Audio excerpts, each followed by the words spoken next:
All right, welcome everybody. We are live. We're going to give just a few moments to populate as people jump on the feed. And so we always try to start off with a really fun question. And so last week we asked with Ryan your favorite movie in the Marvel Cinematic Universe. And then Tuesday I didn't have a whole lot of people jump on, so I may just use that one again. What's your favorite type of food? I mean, everybody has a favorite type of food. Super easy to ask, so drop in the comment section what your favorite food is, and we'll start off with Daniel. Daniel, what's your favorite food? Brownies. Is that a food? Yeah. It's like a food group. Yeah, brownies, chocolate things. Ooh, yeah, chocolate things. That's my wife. My wife would say chocolate things. Chocolate chip cookies are her favorite. Yeah. So that's by far my favorite food. I mean, regular meals. Anything American is my favorite. So. Yeah, we got Reese's Cups as an answer. Pizza. Oh my goodness, they're coming in. Brussels sprouts for real, Joshua. I think he's just messing with us. Oh, moon pies, classic. To the lassic, Jason. Oh, this is fun. I love it. These features are so great. So I love it. Tacos. Now, don't say that to my wife. She loves tacos. I'm like lactose intolerant. Can't have a lot of cheese. We don't have enough Mexican in my household, so make sure you don't tell my wife tacos. You gotta salad. Oh well, Jason, that's because you're losing a lot of weight and looking great and being buff, and yeah, you eat salad. It's cool. It's good. No, it's good. Like for you, it's good. I do hamburgers as often as actually I had a hamburger like tonight. So from Steak and Shake. Yeah, Steak and Shake. It was great. It was delicious.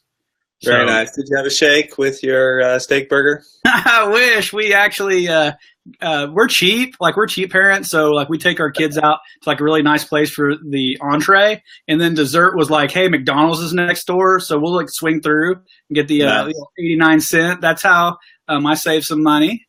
And one day I'll be able to buy a better backdrop than a blanket. So yeah, that's gonna. Hey, Robert. There's your boy. Oh man, jalapeno. Oh, look at that ranch. Yeah, whatever you're doing, if you like chips, like that's one of my second favorite food groups is like chips, and I think like one of the Lay's. It was like the Lay's potato chips with like the jalapeno flavor or something got recalled for salmonella, and which is another reason you shouldn't eat chips that don't make sense. You know what I'm saying? Like you eat like potato chips or barbecue. You stick to the basics. Don't go crazy like dill pickles and all that stuff. So. Food is a tough thing for me because I worked at Chuck E. Cheese for like 6 years, and so everybody asked me if I enjoyed pizza, and I always tell them Chuck E. Cheese pizza is not real pizza. So I like real pizza, but that is awesome. I didn't get sick of pizza because it wasn't really pizza. So yeah, like you literally I listened to the Freakonomics podcast today, and they're talking about the war on sugar that's been going on for like 100 years. Like, is sugar good? Is sugar bad? And they talked about other addictive things, and I had no idea that on the addiction scale, it's actually super high. It goes soda pop, French fries, pizza. Really? Yeah, that's how McDonald's got famous. It was like people were addicted to fries. They just kind of lucked out because they had like delicious homemade fries when it first started out. So. Well, when I worked at Chuck E. Cheese, they told us that the way that their pizza, they made it, the reason that it wasn't like real pizza is they put sugar in the sauce and sugar in the dough. So, I mean, it tastes sweet on purpose. And so, they did that for sure. So, and then kids are like, get the coins, and they can't win at the game. They're like trying to punching Chucky in the face and, oh yeah, we had a great time. So. Addictive stimulants. Oh man, that actually cracks me up. So that really, really cracked. No chips in 2017, Ben. I expect you to say that. I'm gonna make you go public. Look at that, everyone. My boy Ben. When you're but you're in Florida, you gotta look good. I mean, get your tan going on, and give him some brain reaction. Oh, pizza. Average pastors eat pizza. Now, Jason, that is the perfect. That's what Jason and I do. We eat pizza. That's a chapter in part 2. Like it'll be in the sequel for sure. It'll be in the sequel, and it'll be better than Star Wars sequel. No, I'm just kidding. So, thanks everybody for tuning in. We want to respect your time because obviously, as people we refer to as the average pastor, you're probably very busy running a lot of things on your own anyway, or you're needing to put the kids to bed, or you're doing all of those things, or you're bivocational, and on and on. And so we'll respect your time since we know it's a little bit later on. But tonight, my guest is Daniel Isgrigg, and he has been a friend for a long time. He is the author of Dun Dun Dun. Nice. Yes. And I will show everybody. Daniel autographed it, so I'm not giving away this. I'm not giving away this copy. That'd be weird, unless your name's David. We can figure that out somehow. But there's some personal stuff in there, so we won't go into that. But Daniel is also working on his PhD. He's a scholar pastor, but he's also been in the trenches pastor, and he's an Oklahoma boy like I am. And we have some ORU in our background, which is awesome and fun. And go Eagles. And so everyone was like, how many schools did David? I'm the one that went to a lot of schools. Like Daniel's, he's pretty firm, but I was the one that kind of jumped around. And but I'm going to do a little bit of talking with Daniel back and forth, but we want to really, the basis of tonight is just encouraging the average pastor, and hopefully we'll be able, as good questions, what I do is everybody that asks a really great question here in a moment, as we'll have a Q&A part, I'll put your name in a hat, let my girls draw it out, and we'll give away 5 of Daniel's books. So stay tuned for the Q&A so that you can get a good question in there, and make sure you get a copy, and maybe I can even have Daniel sign it to you, make it personalized. But you can also check out his blog, and I'll put that post up. I'll put that link up here in just a moment. So, Daniel, I didn't do a great job introducing you. Why don't you introduce yourself a little bit better there and kind of talk about your ministry journey and how you came to author a book called The Average Pastor and what average really means. It's not a bad terminology. It's actually a better terminology than the small church pastor. Absolutely. Well, I was one of those reluctant people who kind of fell into ministry.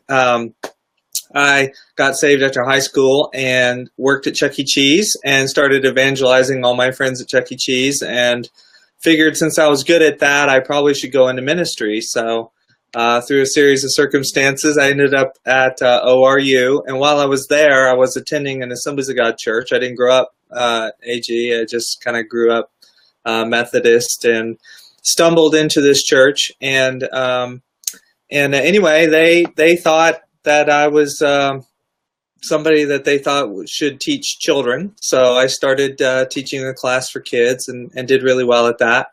And then a little bit later, as I finished ORU, they needed a children's pastor. So they asked me if I would come on staff, and I did. And so that was my first ministry thing. I did that for 6 years. I feel like I did really well. I was at a larger church, a church about 300, 350. I had about 65 kids in my children's ministry and 70 volunteers that I managed, which was pretty amazing. So then I started feeling the itch, wanting to maybe pastor. I started on my master's degree, graduated that in 2007. And about that time is when I became associate pastor, taught some classes and things like that. But then I really got the itch. I thought, you know what, I need to see if I can do this, be the lead, the lead dog. And so I started looking for opportunities, and a church came open in 2010 that was right here in the same town in Broken Arrow. I was at the time in Tulsa. And so anyway, somehow, out of God's grace, I was selected to be the pastor of New Life Center in 2010. So I went from a church of 300 to my first Sunday, a church of 55.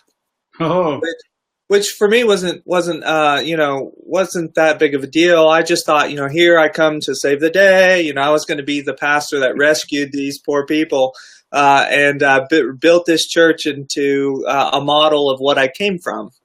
And so by about the first year, I was pretty disillusioned, and I started to think, okay, I'm doing this wrong. I have a set of expectations that is not meeting my experience. And so anyway, I started to go out and seek out some other pastors, and I realized that my pastoring experience of trying to grow a church from 50 to 100, as hard as that was pretty much normal.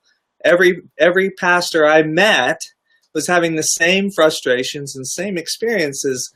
And so it finally dawned on me that this was normal. And so I really started to think about that and talk about that with people. And I realized that the average church was a church of under 100. And so it was at that time, just that switch went off in my mind that I'm just an average pastor. This is the average experience. And that's kind of where everything came from. So. No, and that's great too, because I like to emphasize the fact that you met a lot of people and that was their experience. Also, in other words, there are a ton of resources out there from a guy running a mega church. I have nothing against those. I've worked with two, and so I have nothing against that. But there's a lot of resources by those people, written by those people. Typically, they're guys, and so those guys are out there at conferences and everything.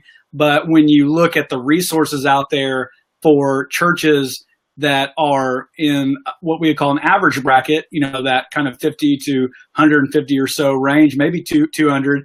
There's not a whole lot of specific resources to them. And that's what I find unique, because mega churches are 2% of all churches in the world. So who's writing for the other 98%? And that's why your book jumps right off the shelf at me. And I read it and you, obviously when you sent it to me, I read it 2 days later and was emailing you, or messaging you how much it meant to me. Even though I had an experience of, being in larger churches. I also, the first two churches I worked with, one was 50 and one was 100. So I remember what those churches felt like, even though I had experiences in much larger churches later on. The family, the intimacy of those type of churches, all the struggles they came with, they were still more community oriented. And I longed for that as I got into churches where it was a little bit harder to know everybody's name and get connected with everybody. And so that makes your resource very unique. Yeah, and that was one of the biggest issues for me is when I first noticed, okay, this is normal, and then I compared it to the resources that were available to me and my friends who, we're trying to do the best we can, and all the resources are obviously geared toward multi-level structures of leadership, with a tremendous amount of resources to be able to do certain things. When I realized that, I said, there's something happening here that I didn't realize. Number one, I thought I would use those resources to build my church from where I was to where I thought it should be. Good point. Yeah.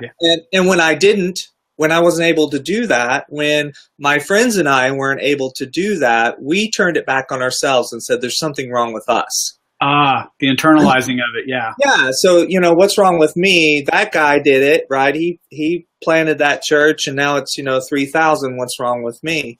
Well, the more people I met, the more people are sitting around the table saying, what's wrong with me?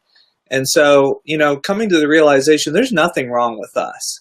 We're applying the same leadership principles, because I read all those books, David. I mean, my shelf was filled with those books. I read all of them. Simple Church, Good to Great, all the books that the leadership movement tells you to read. Right. And implemented. I really had no problem in my church implementing any of that stuff. We were missional. We were outward focused. We're doing missions. We are, we are trying all of the different systems, and yet our church was still under 100.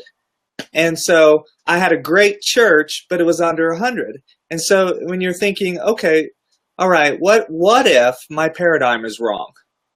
Yeah. And so when you look for resources on the paradigm of the average church, they're just not there. And so I started the blog just trying to get my thoughts really out of my head, number one. But number two, hoping that there were other people out there who felt like me that could have an encouragement, a resource. And so, 2.5, 3 years later, the book was a result of that blog. So. And that's great too, because what it's doing is, you guys can see there on your screen, you should have the web address to go there pretty easily. It'll also be posted in the video feed, and there's other resources we'll have once the live broadcast ends. But yeah, I think what you caught on to is important too, because one of the uniquenesses that not everybody that's listening right now, what they don't have is Oklahoma started building a network of what we would call average pastors getting together with other average pastors, talking about the good and the bad. Yeah, they brought in some great leadership and some other big name people and people to encourage, But the neat part about it was they always kept those meetings very small. And so you never were going to have a catalyst size group. It was always going to be a group of 100 pastors or so. And it was what was interesting is the majority of people that were part of that particular movement were all people that wanted to connect with each other because they were in kind of that same situation. And not everybody has that. And I know Oklahoma has been a pretty great location, I know, for my ministry time when I was living in Oklahoma. And so that was a benefit to me. And I think that it's a benefit for a lot of pastors because most people, in other words, Nelson Publishing, Zondervan, Harper One, Baker Books, all the great publishers out there, they're not picking up books by guys like you and I. They're just not yet. Well, yet. Prophesy. No, just kidding. Or you can.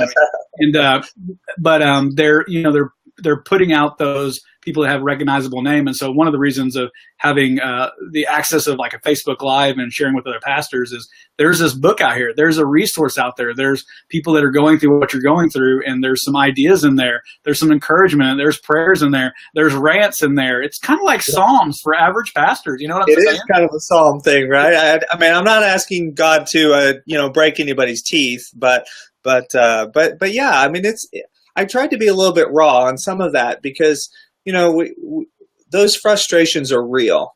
And, we sit around the tables and we talk about those things. And, I sit in sessions sometimes with leadership and other things. And I just think, I look around at the crowd and I think that person that's up there, as important as what they're sharing about is, and as maybe right as they are, only, the statistics are 82% of churches are 200 or less. And they only have one full-time pastor. Maybe they might have two at 200, maybe around 150 you can. But they only have one full-time pastor. They are in a church of, that has volunteer staff for the most part. And so when you're sitting there and you're listening to those things, I'm always in my mind thinking 80% of the people, are they resonating with this, or is this only resonating with the 10 to 15% of the people in the room? And, I think that's legit. I mean, I think that's something that, I think one of the statistics in there is that 62% of the congregants in America worship in a church just like mine. Right. So if you want to talk about a market for marketers, for books, right? That's 62% of the market is being ignored by those very publishers that you talked about. Those people are not chronicling the average experience of the average church member or the average pastor and the challenges and the situations that they're going through. And so, I thought it was just a neglected area, and whether it was God's calling or his sovereignty or whatever, I just felt like it was something somebody needed to talk about. And so the first person I heard some of that from was Carl Vaders. I don't know if you've ever heard of him, but he started a website called newsmallchurch.com, and he started talking about some of those, and I got a hold of his stuff. There's also another blog called 200churches.com, and they talk about issues for churches of under 200. And both of those were like, oh, wow, somebody else is, no, not Darth Vader's, Carl Vader. It's hard not to read the comments. They're so great. But yeah, Carl Vader's. And now he has a blog on Christianity Today called, it just escaped me, but it's on Christianity Today. He does regular blogs on there now. They finally saw the issues and picked him up as a regular blogger. So, right, and I think 200 Churches is a very popular podcast too. It is, yeah. It's one I have on my phone. So, and I'm not currently pastoring. Eventually, that's going to change. But I'm more volunteering. Still in the pastoring ministry, just not leading a particular area of ministry like I have done in the past, 18 years. So that's a little different, but that's the way life is. And, but you know what, I think what I'll do though, is it's hard to pass up really good questions. And Jason asked a great one. I'm going to throw it up here, Daniel, but in the average context, what are some keys to be content while avoiding apathy. And that kind of came right after we were talking about that, the whole Psalms like feeling of the book. How do you deal with that without being, just quitting and being apathetic? Well, that's a great question, because I found myself absolutely vacillating between those two extremes. So on the one hand, you get a hold of a resource and you think, okay, this is really good stuff. These are good principles, and you get excited about something, right? And so you invest and you go all in and you help lead your church towards some of those things. And then when you realize that the methods don't produce particular growth, right? They can produce health, but they don't produce growth. And those two are very different things. And so I found myself working on something to bring us to a place of health, and then being disappointed because it didn't bring us to a place of growth. And so then I would always have to reorient myself and say, okay, wait a minute. I was doing this for the wrong reason, right? So then you kind of back off that wanting to surge and take the hill, right? And then you find yourself back being content. Okay, these are the people, these are the 80 people God gave me, and they're precious and they're worthwhile and they deserve a pastor who's all in. And so you think, okay, I'm just going to worry about these people because these systems don't get us any further. But then, yeah, like Jason said, exactly. How do you get to the point where being content as an average church without just getting apathetic about, or to keep working, to just keep striving, to keep getting better, to keep opening new opportunities to minister to people. And so, yeah, I found myself always going back and forth between those two things. It's a real challenge.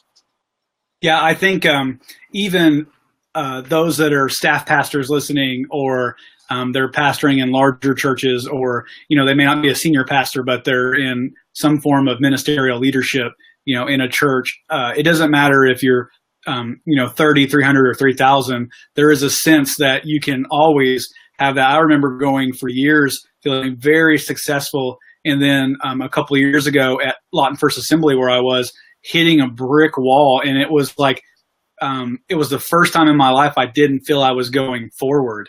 And so out of all of the great things that I felt I achieved, all of a sudden I found myself dealing with, am I going to be content with, or am I going to be frustrated, or am I going to get mad at whoever said I was supposed to be able to grow that? And I think Ben earlier on in a comment, great comment from Ben, when he said it's God that grows these things and God that grows the church.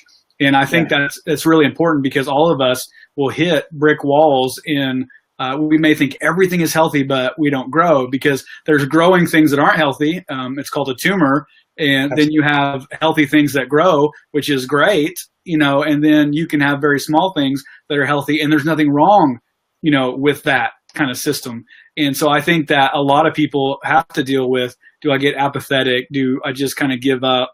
Do I just kind of grin and bear it, grit and bear it and just push through? And I think that some of the key to that is, prayer.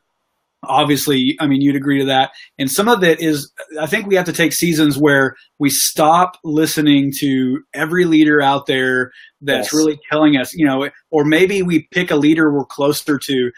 Maybe if my church is running 100, I get with a leader that's running 200 or 300, and we become friends. We become on a journey together where we're feeding off each other in the right context, so that what worked in Florida or Houston or Atlanta or Chicago, isn't going to work in, the South, or in, middle Oklahoma or northern Arkansas. Those things are going to be different. And so there's ways of kind of moving out of that, instead of kind of rejecting, well, I've invested all this in leadership and nothing happened.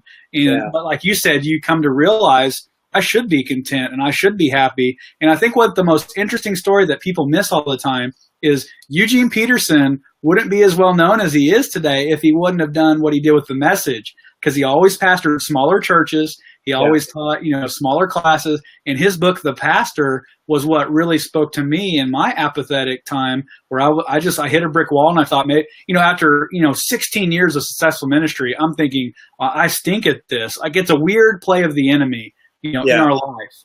And that book spoke to me about caring for even the small things around you that can be profitable. And you never know when growth will come or if it'll come, but that's not the point. And I think a lot of times, you point to that in the book. This isn't the point. There's a different point to it all. Yeah, that's why I think that the concept of shepherd, I did a couple chapters in there about the concept of the shepherd versus the CEO, because, if you think about the role of the shepherd is just to care for sheep. It's not, you do count sheep because you want to know if anybody's missing. Right. But you're not counting sheep to find out whether or not your flock is growing, right? Right. You're not to fall asleep. Yeah, you're caring for the sheep that that you have, and that concept is really important to me, and has become very important to me as an average pastor. To be content with what you have, and to be active in doing the role of the pastor for those ones that you have, versus always focusing on the ones you don't have. Right? Because if you're always focusing on the ones you don't have, then you neglect the ones you have, and you end up putting in, instituting programs that don't minister to the ones you have. You're trying to, do something for the ones that you don't have. And so, as a pastor, I think that's really important. It became really important for me to realize and appreciate the sheep that God has given to me, to watch over that flock, as Paul says in Acts chapter 19, shepherd the flock that you have, right? You're as overseers. They've been given to you by the Holy Spirit. And so, take care of those. That helps, because if you think, okay, these are the ones God gave me, let me do the best I can for these. And whether more show up or not, is not the issue. It's am I, that's what, like you said, Eugene Peterson, that's the context. Are you taking care of the ones? Are you shepherding, or are you just trying to build an organization with more pieces? And and the other thing I thought was, talking about kind of the ebb and flow, is I found in 7 years of pastoring, I found there was lots of ramps up to a climax of really high productivity. But then there's always kind of a drop off to a kind of a stability, and then there's a ramp back up. And so, some of that apathy, I think, is just a matter of seasons in the church that I think we overlook. Right. Yeah, I definitely think there's seasons, and that kind of goes into answering Robert's question here is, do you feel like, looking at church size, you have to reevaluate what is success? And like you said, success for starters can be, can I identify the season I'm at? Am I a good steward of, like you said, the one? I talked a few weeks ago on a Facebook Live about so many people are worried about getting more cards from their guests. And I bet if I really looked at their process for following up the cards they get, they may not be being a good steward of, the 2 cards, wishing they had the other 8, and sometimes success would be maximizing the fact that I'm giving 2 mites as opposed to the guy that gave more, or am I hiding, my treasure in the dirt, we're getting scriptural now. But, those are the kind of things that I think we start having to look at when everybody else is talking about numbers, and yet only 2% of churches out there are rapidly growing in a way where people are like, I'm so excited about our thousands and thousands of people, and it makes the average, the other 98% of pastors out there wonder, what am I doing wrong? So what are some thoughts that you've learned on your journey about reevaluating the dashboard of success as an average pastor? Yeah, so I think, I think that is the biggest challenge, because the scoreboard is tough. It's tough to figure out what it is I'm trying to do, right? So I think probably one of the biggest shifts for me was when we really pinned down our 3-point vision for our church. Then I found myself realizing that if I evaluate by those 3 points rather than how many people show up to execute those 3 points, then I felt better about things. You know, were we spirit filled? Were we multi-generational? Were we community focused? You know, those three things that we were working on. Yeah, you could be those without them being like a quantified number. Absolutely. We were able to realize that we could be effective at those three pillars, whether we had 60 or whether we had 120. And, you know, and so that scorecard really helped me because I said to myself, are we accomplishing these things? Well, yeah, we were, you know, that's what we're doing. We're living this vision out. Secondly, when you realize that 67% are going to be 100 or less, then if you are near 100, that means you're at the top of that bracket, right? So, I mean, I think the game, yeah. Yeah, so I'm the top of the average rather than the bottom of the average. And something about that just told me, hey, this is a normal. Like, we would be struggling if we were less than this. So, you know, just feeling like this was a pretty normal and pretty, this is, you know, you don't want to say good, but it is good. You know, 100 is good. That's a great church, right? Right. And so I could feel good about that. And so I did feel good about that. I think some of the other things about success were when you stop looking for those big numbers, you start tallying the small ones better. You know, right. Like I remember one of the things that we did in our vision process is somebody said, I'd sure like to have a church that has cigarettes in the parking lot. And, you know, just kind of that sign, you know, you've heard people say that, I'm sure, but kind of that sign that you have people who are a little bit messy in your church. Well, right. So I'm outside, I'm sweeping up before church, and I'm feeling like dirt because I'm the pastor and I'm the one sweeping the front porch, right? I'm the pastor. I shouldn't have to do this, right? Well, while I'm having this little pity party in the parking lot, I'm sweeping up cigarette butts out of my parking lot. And I stopped in that moment, right? Right. Okay, maybe the one sweeping up the butts, but the butts are proving to me that we are doing and we are successful in what we're doing. And so, you know, you always have those moments like that. And that was one of mine, you know, to think, okay, wait a minute. I was grading myself by a different, so what if I'm sweeping up the butts? At least, you know, the butts are there. We have a lot to rejoice for. So some of the things like that helped me a lot. Right. You got creative with the dashboard. And I think that's what we'll probably see a little bit more of. And I think some people like misunderstand, like, you know, Aubrey Malphurs and some of these books that, you know, Gary McIntosh, because a lot of times when you look at those, they are having unique and creative dashboards for people. I mean, some of them feel a little bit like, hey, we can prove you how to get your church to grow.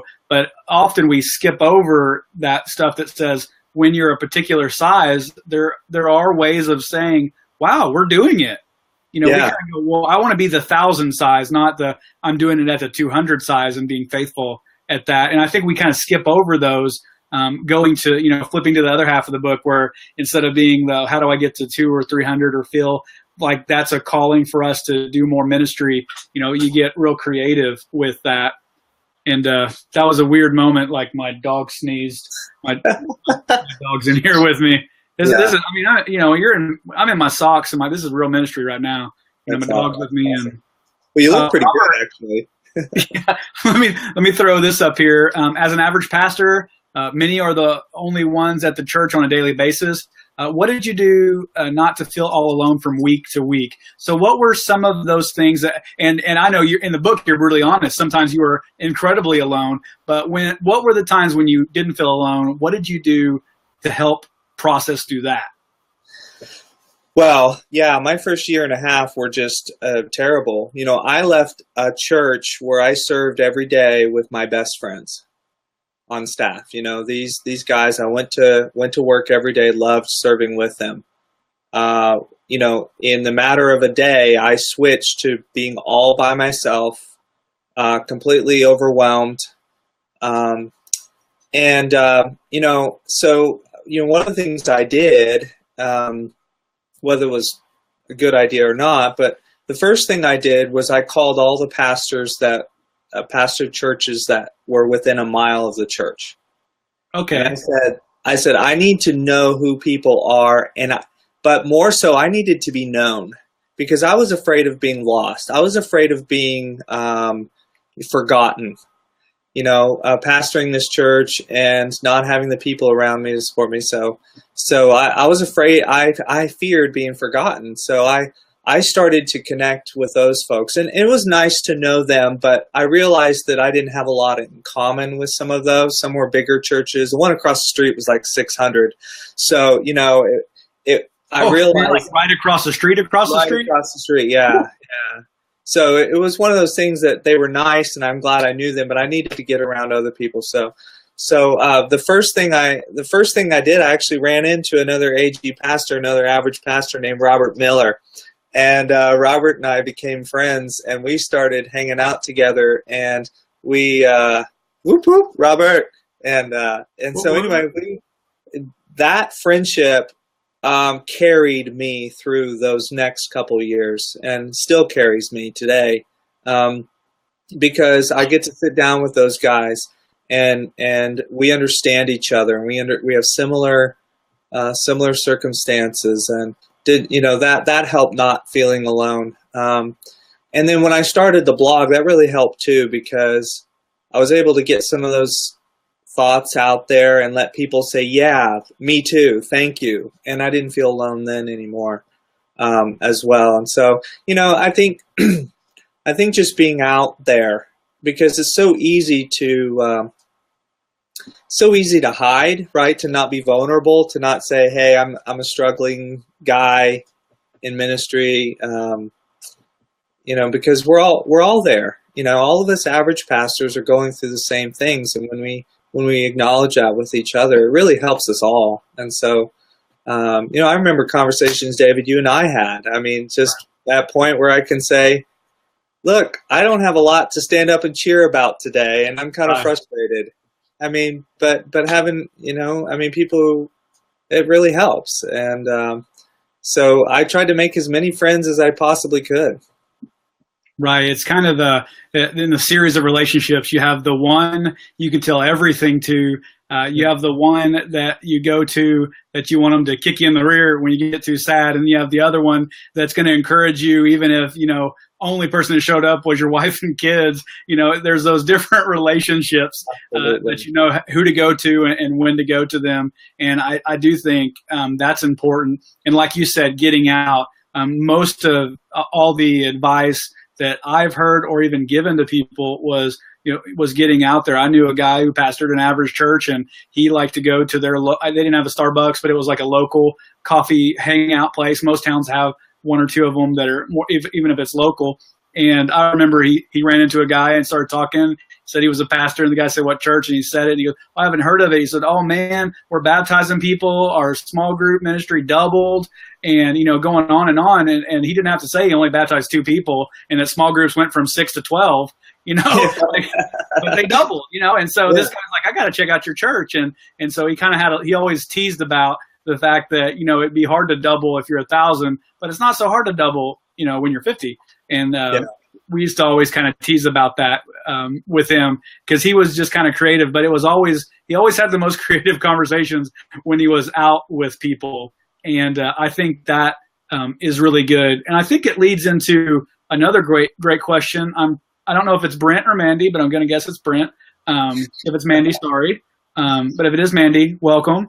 How do you manage expectations in yourself and then keep them realistic? You're all by yourself. Remember, you were sweeping the cigarette butts. I mean, you're cleaning the toilets. I remember one time you were telling me about, we were at a Century Leadership Roundtable, and you told me some of the stuff you did, and I literally went back. I don't know if I ever told you this. I literally went back to LFA, and I worked for an entire afternoon with our maintenance team, just cleaning bathrooms and kind of working with cleaning up some, because I wanted to know what that felt like. I was like, wow. And the whole time I kept thinking about all the other things I could do, like sermon prep and training leaders and going to the hospital. But I thought this would have to be done if we didn't have these people doing it. Yeah. Gosh, you stumble through all of this. For 7 years, I've stumbled through all this. So one of the things I find with average pastors is there's a little bit of a reluctance to admit that I'm an average pastor, right? Because everybody wants to give off, the best picture of themselves. And even admitting that, even saying I'm an average pastor, it is a bit of a humbling thing, because what you're admitting is, see, most people say things like, I'm a large church pastor stuck in a small church, right? They think of themselves that way. Right. Just getting to that point where you say, I am not a large church pastor stuck in a small church. I am an average pastor. This is me. I am an average pastor. I pastor a small church. If you can get to that place, right, then you start to manage your own expectations, because you are telling yourself that you're something. You're managing your own ideas of what you should be. That was a big step for me. It took me a long time to get to that point. But when I finally got to that point, and I realized that a lot of my gifts that I had fit perfectly for this, and I think I have a chapter in there, I figured it out. I knew how to run sound. I knew how to fix toilets.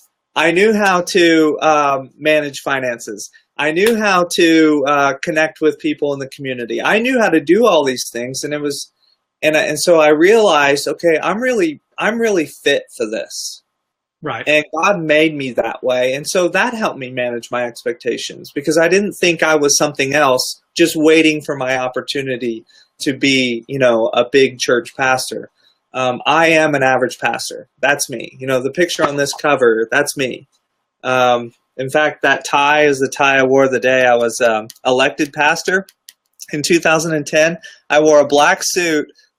I wore a black suit with a green tie. I didn't realize it when I was designing the cover, but thinking back, so that's me. That's what I was. I was designed for this, and that helps me manage my expectations too. And here's the third thing, and this is probably the most important. My church never asked me to be anything else. Wow. The people who sat in, when I would complain about my own expectations, they would look at me and say, we don't expect you to do that. We just expect you to pastor us. We don't care. We don't care if there's 1,000 people here. Those are not expectations we're putting on you. Those are expectations you're putting on yourself. You are a good pastor, and we appreciate what you do for us. You do a great job. And so when I realized that the people that God called me to serve, when I knew their expectations were being met, then that helped me as well. Right.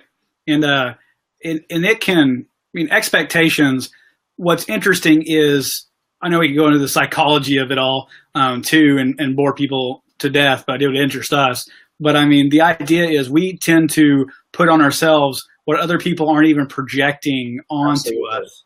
And they, I think I'm a failure, while somebody like Sister Mary Frances is over, sewing or knitting with her best friends, and all 5 of them are talking about how much they love their pastor, how much they love Pastor Daniel, but we tend to put those things, we label ourselves, and occasionally we run into people that label us, and that doesn't make it right or wrong. It's just that's that type of person and that personality, but that's very rare overall. And that kind of leads into, when we discuss the congregation, Jason asked a great question. How do you manage the congregation's expectations of growth when they have a flawed reality of how big they used to be? And that's a great question, Jason. And before I throw it over to Daniel, one of the things to think about is a church always has a collective memory. There are personal memories and there are collective memories in a church.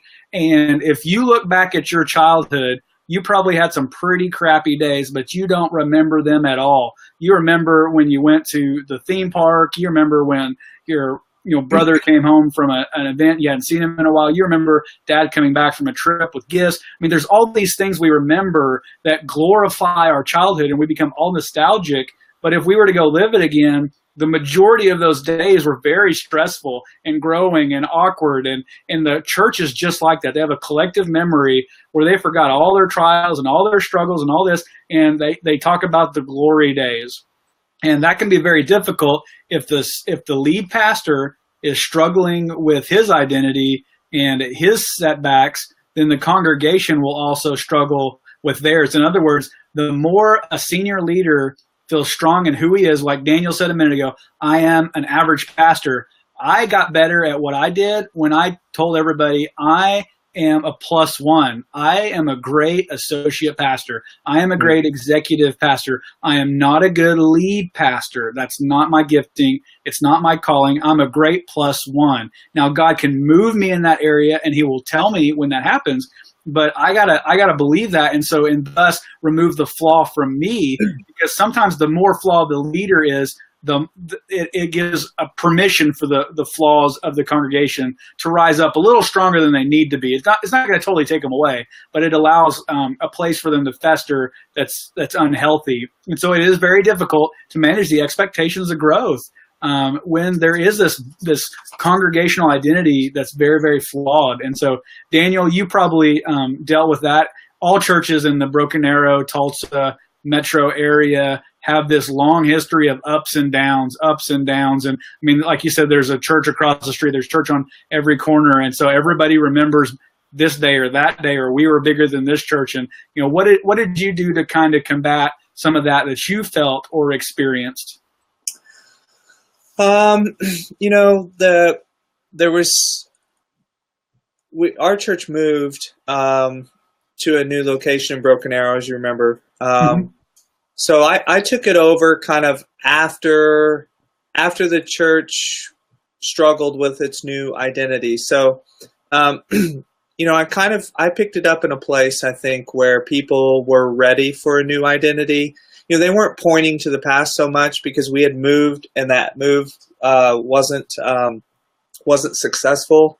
And so, you know, the journey to being an average church started when they moved to Broken Arrow. You know, they were about 150 or so after they moved. They were about 220 when they moved, and about 150. And then they had some just steady decline. So when I came in, people understood that, I think at that point, that we weren't going to be that. But I built their hopes by coming in as the guy who thought would be the savior, and we're going to get back to that glory, right? Right. So I built those hopes back up, you know, foolishly, right? So then I was disappointed, and they were disappointed. But I think as I walked on my journey of expectations, I let the congregation in on it. So I was a very transparent pastor. You know, I spent a lot of time talking about kind of the ups and downs, and I think that lets them into a realistic understanding of what it means to pastor, what it means for a church to grow. You know, when things would fail, I would say, you know what, we worked really hard on that, and we didn't get one person to come to that. And so it was probably worth doing, but nothing came of it, you know. And so, well, maybe that's just the way it's going to be. And, you know, just talking to the church about, you know, those expectations of growth, that it's not as easy as it used to be. You know, just if you put on a block party every year, and, you know, we did that for 6 years, a block party in a neighborhood right nearby us. We never had one visitor from that block party. We did every single year. Wow. And, you know, so it's not, so they see that, they're disappointed, I'm disappointed, so why not talk about it, right? And so I would talk about it. I would tell the people, you know, help manage their expectations. And so you end up saying things like, hey, look, we do that block party because it's the right thing to do, whether one person comes or not. And it's because it's our calling and it's part of our vision, and this is why we do it. And so then you set up the expectations for them so they're not disappointed. They know going into it, this is worth doing whether anybody comes or not. So they're not disappointed as well. And so, you know, just being, I think, walking that, pastoring the congregation through those is helpful. So, you know, but I also have a very kind church that they didn't push me really hard towards those things. And so I think other people's experience is probably is a little more challenging than mine, but so I just tried to be transparent. That leads them into the expectations, right. along with me. Yeah, you were setting up the ability to say that we're a learning organization. Our church is a learning church. We're growing together. We're learning together. A lot of average congregations are starting to learn some of those things and embrace some of the fact that everybody's learning and growing together. And, you're changing together. You're having failures together. You're having, we always celebrate together, but failure often is taken on the senior pastor. He goes back into his office all alone on Monday, looking at the open church list, where can I go now? Because he's taken all the failure. But we need to be honest, like you said, and have a conversation about, maybe it looked like failure from these particular points, but think about the success of ministry that happened outside of the walls of the church at the block party. We might not have gained a member, but we ministered to a block. That's pretty powerful. And and not everything about health and growth is a tangible number on the flow chart. Just because there's not a box on the Excel document for staff meeting, doesn't mean that we didn't do really well. Well, but and that's so hard because, gosh, Sunday afternoon, all of your friends on Facebook are talking about what big thing they did, and how successful it was. And so, we throw ourselves pity parties because ours wasn't, right. you could do the exact same thing a mile down the street from us and you could get 12 visitors, and we do the exact same thing and we get nobody. And so it's hard to not internalize those things, and to blame yourself and to sit there and throw your pity parties for yourself. I did plenty of that, but if you think about the average church, hey, think about this. What church of 80 is doing what we do? That's how we started measuring. At one time we were passing out. We did something kind of foolish a few years back. Broken Arrow has an annual Rooster Days parade. I remember Rooster Days. Yeah, so we had this idea. We said, we're going to put a float in the parade. We're going to put 3,000 bottles of water on the float. And we're going to run alongside the float and pass out the bottles of water to the people who are watching the parade. So this parade is about a mile long, right? Right. And so we're running alongside the parade float, passing out, going back and forth from the float to the sidelines, right? Passing out water. Well, and people are asking, who are you? And who does that, right? That's a question people ask. Who does that? In fact, I ran into the pastor of the Church of 600 across the street. And we gave him the bottle of water, and he looked at it and he said, "Your name is not on this bottle of water." And we said, "We know. We're just trying to give water out to hot people." And he said, "Who does that?" Who? And I said, "We do." Right? That's what we do. This idea that this is what we do, whether we get any visitors, who does that? Well, that's a measurement. Nobody's doing what we were doing. And to me, that was a win. That was the win. We were the only church in the parade. And we were passing out bottles of water. Did anything come of it? No. But that's a win. We did it. And I think that makes people feel good about themselves as a church. They're proud of who they are as a church when they have moments like that. When somebody says, "Who does that?" And you say, "We do." We do that. Right. That's what we do. That's who we are, and those are cool moments. Oh, absolutely. Alicia Britt Cholet has a book called Anonymous, and it talks about all the years of all the years of Jesus' life that were hidden or anonymous that culminated in that last, depending on what scholar, 1.5 to 3.5 years of his life, recorded in the gospel. What all happened before that.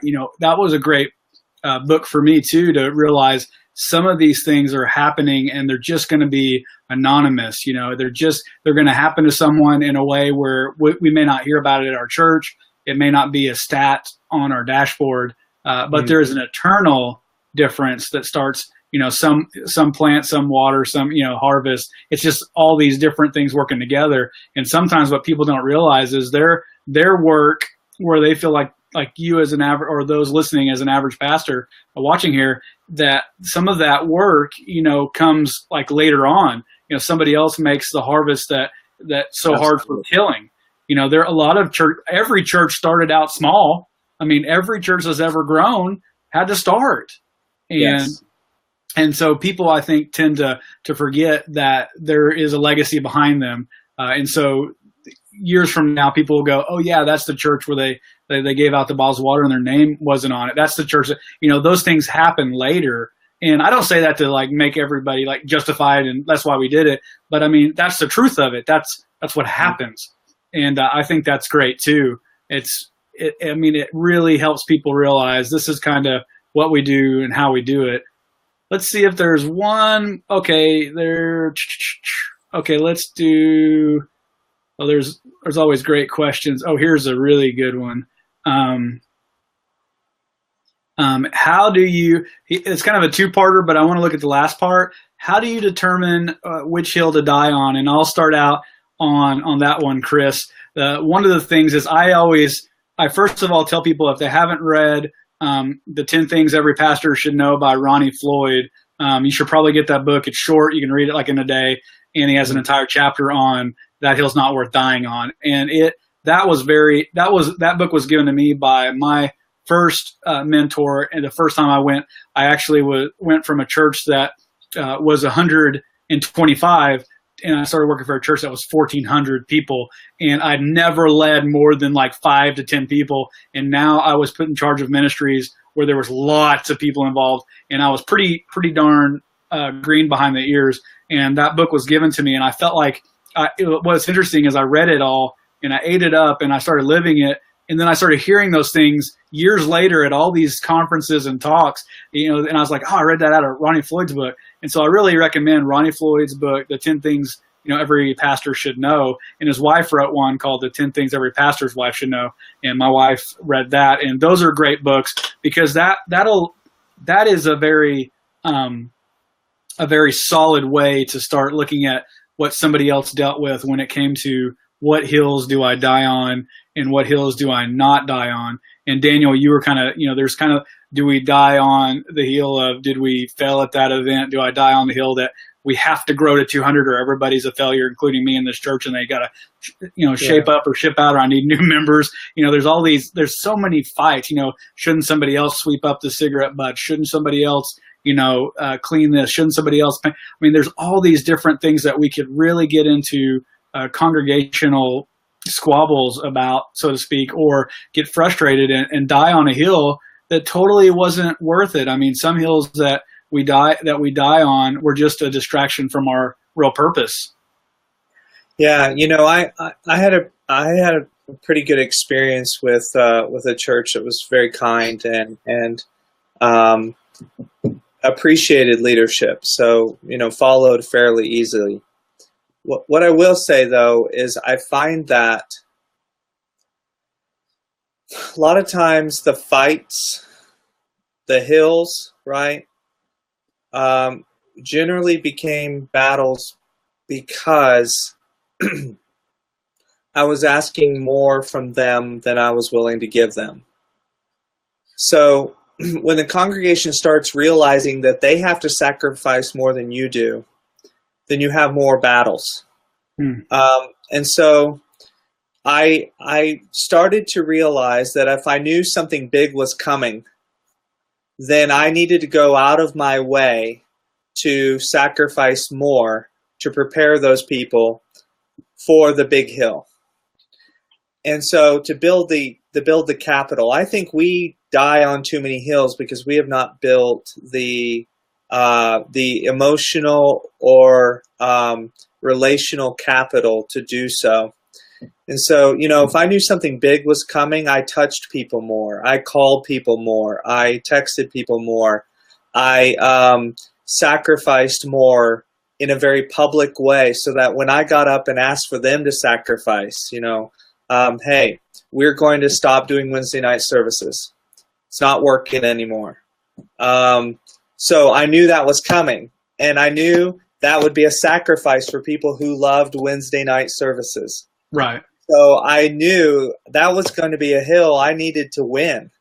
So I would go out beforehand and give people things that they wanted, so that they felt like they had some wins. So they would give me those hills. You know what I mean? Does that make sense? So yeah.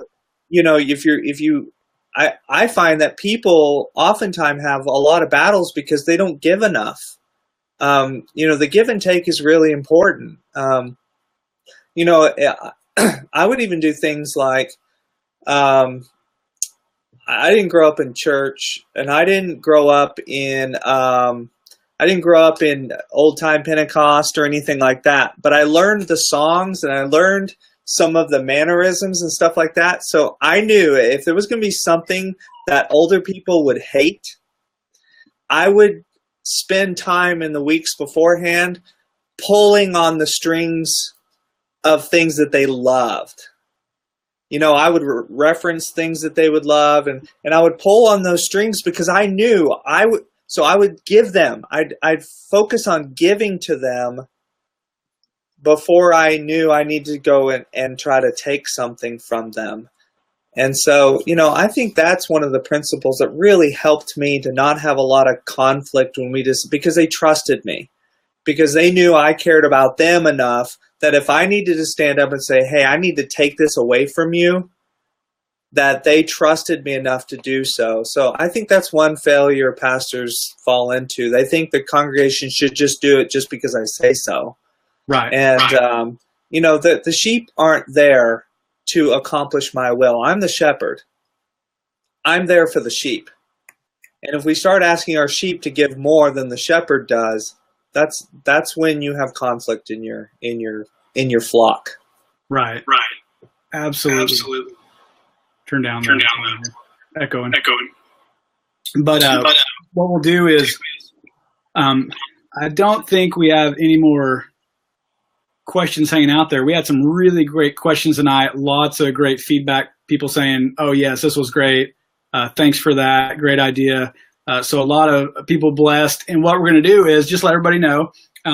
If you're just catching it right now, we're jumping off, but this will be live on the Facebook page, and I also upload to youtube.com/David Lermy, and you can go over to YouTube and I upload them there so that they can be watched again. And Daniel Isgrigg is the author of The Average Pastor, and we'll be giving out 5 copies of that by everybody that asks questions. I'll throw your name in a hat. One of my beautiful daughters will draw out 5 names, and we'll get you a copy of that. But there's also a free access all the time, 24/7 at that address right there. Isn't that awesome? You gotta love. The internet never sleeps. Praise God for it. If you don't like that longer, you can just do averagepastor.com. It'll take you there too. Okay. So I just don't have the hosting for it. So cool. Okay, so that makes it super easy to do that. And then I have a blog post at leadinghappy.com that'll come out, a book review on Daniel's book tomorrow. And so there'll be some, that way it'll get some attention on the blog, as well as some questions that'll go on there, and people can continue a dialogue about that. And as always, you can access Daniel through Facebook and other things where you can message and ask questions. I'm sure he'd be happy to help out, and he would love it if you, even for those that don't get a copy of the book, you can purchase that, write a review on Amazon, get the word out. If you're not a pastor, buy it for your pastor as an encouragement gift. I think it's a great investment. I have read it. I enjoyed it. I'm not a lead pastor, but I loved every minute of it because it's full of practical advice. And Daniel is the real deal. And so, Daniel, thank you for coming on the broadcast. I know it gets late and everybody's ready for bed. And if I get enough feedback and some more questions, we may bring you back on for another Thursday night live broadcast. And but Daniel, thank you so much for being on here tonight. That that means the world. And I think a lot of pastors have been incredibly encouraged by the advice you learned from the trenches yourself. Thanks, David. I appreciate it. You know, I think average pastors are the heroes of the body of Christ. I mean, they are the majority. They are the ones out there with the least resources and the least support. And so, you know, they're my heroes, and you know, they deserve all the credit in the world for what they're doing out there. And so, rural pastors, average pastors, you guys stay in it because it's worth it. I mean, what you do is valuable, and those people in your church deserve a pastor. God loves those people, and they deserve a pastor. And so thank you for serving them. They are worthy of being served. And so thank you for being in the trenches, you guys. You're it, man. You're doing it. And God is so pleased with you guys as average pastors, and never look down on yourself. You are doing what God has called you to do. You are true shepherds, and you have every reason to be proud of yourselves. I agree. Absolutely, 100%. Guys, gals, stay in your ministry lane, your ministry calling. Be encouraged. If you need to, go back and listen again, hear some of that wisdom, share it with your congregation or your board or whatever it is to really work out the fact that you're doing a great job. Your church is doing a good job. You'll grow as God desires that, and He works in you. And so, like I always say, make sure that whatever you're doing, you're leading well and you're leading happy. We'll see you guys again next Thursday with my friend Tommy Brown and his book, The 7 Money Types. And so we just got a lot of authors coming. And so you get Daniel's book, Tommy's, we'll be giving away some books. And we're just trying to resource you guys. And this is free. I love FB Live. I mean, I love this stuff. It's all free, and it's all for pastors that can't fly off to a conference. This is for you. So Daniel, again, thanks for being here. And everybody that's listening, thanks for listening. And jump over on leadinghappy.com or theaveragepastor.com and find more encouragement and more resources for your day. And have a great, hilarious, fun Friday. We'll see you next time. Thanks, David. Thank you, bud. Appreciate it.